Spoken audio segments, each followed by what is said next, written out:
नमो बुद्धाय, जय भीम।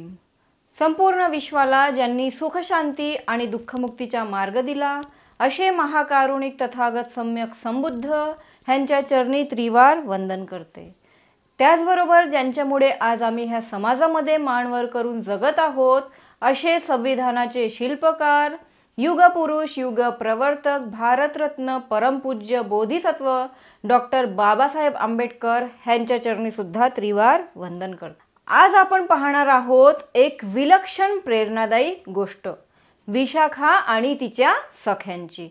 ही गोष्ट आहे अंधारात हरवलेल्या जीवनातून प्रकाशाकडे वाटचाल करण्याची। धम्मपदमध्ये गाथा क्रमांक 140 उल्लेखित आहे।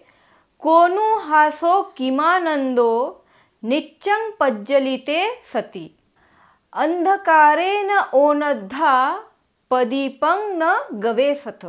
ह्या गाथेचा अर्थ अशा प्रकारे आहे, हे मानवांनो, जेव्हा हा संपूर्ण संसार रागाग्नीने जळत आहे अशा स्थितीत तुम्हाला हसण्याचं कारण काय आहे?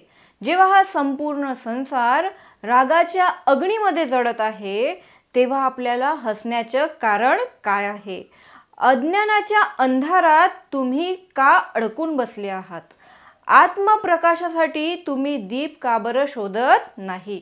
स्वतःच्या प्रकाशासाठी तुम्ही दीप का बरं शोधत नाही? अशा प्रकारे ह्या गाथेचा अर्थ आहे। विशाखा श्रावस्तीची एक श्रेष्ठ भक्त होती।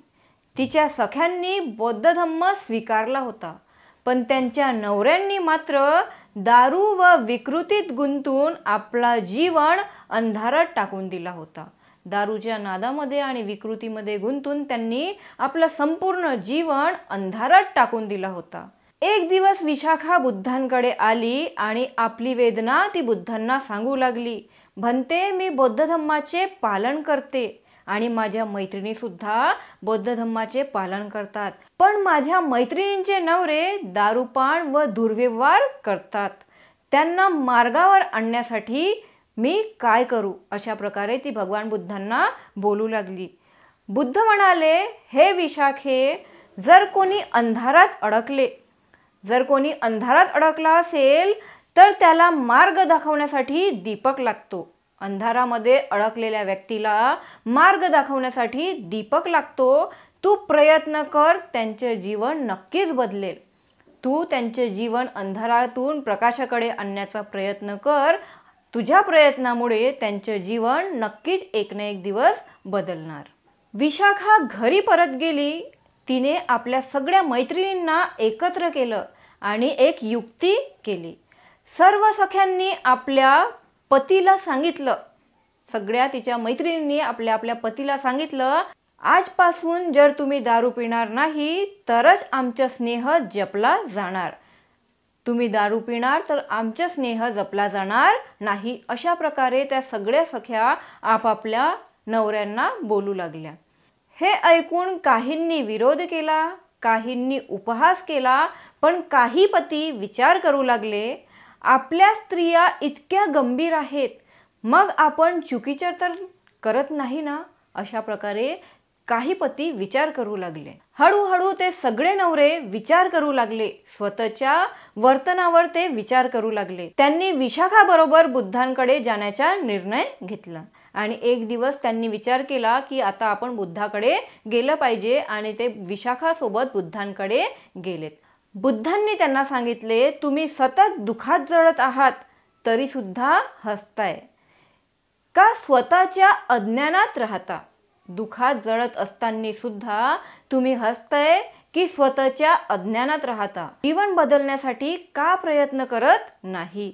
तुमचं आयुष्य प्रकाशमय होऊ शकतो जर तुम्ही संकल्प केला तर। अशा प्रकारे बुद्ध त्यांना सांगू लागले की तुम्ही सतत दुःखात जळत आहात तरी सुद्धा हसताय, स्वतःला अज्ञानात राहता, जीवन बदलण्यासाठी प्रयत्न का बरं करत नाही? तुमचं आयुष्य प्रकाशमान होऊ शकतो जर तुम्ही संकल्प केला तर। बुद्धांच्या या शब्दांनी अनेक पुरुषांचे जीवन पालटले।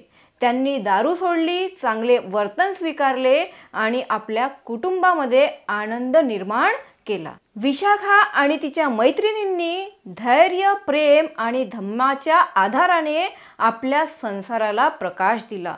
गोष्ट आपल्याला काय शिकवते? जर आपण स्वतः बदल घडवू इच्छित असू तर संपूर्ण जग बदलू शकतं. अज्ञान म्हणजे अंधार आणि धम्म म्हणजे प्रकाश. अज्ञान म्हणजेच अंधार आहे आणि धम्म म्हणजे प्रकाश. आपल्या जवळच्यांना बदलायचं असेल तर प्रेम, संयम आणि योग्य मार्गदर्शन हेच प्रभावी अस्त्र आहेत. जर आपल्याला आपल्या जवळच्यांना बदलायचं असेल तर प्रेम, संयम आणि मार्गदर्शन हेच प्रभावी अस्त्र आहेत. बुद्धांनी सांगितले, सत्याचा शोध घ्या, दीपक बना, स्वतःसाठी आणि इतरांसाठी सुद्धा. बुद्ध म्हणतात की सत्याचा शोध घ्या, दीपक बना, स्वतःसाठी सुद्धा आणि इतरांसाठी सुद्धा. आज आपण हे निर्णय घेऊया, अंधारात नाही तर प्रकाशात जगायचं. गोष्ट कशी वाटली ते कमेंटमध्ये नक्की सांगा. त्याचबरोबर व्हिडिओला लाईक, शेअर आणि चॅनलला सबस्क्राईब करायला विसरू नका. नमो बुद्धाय. जय भीम.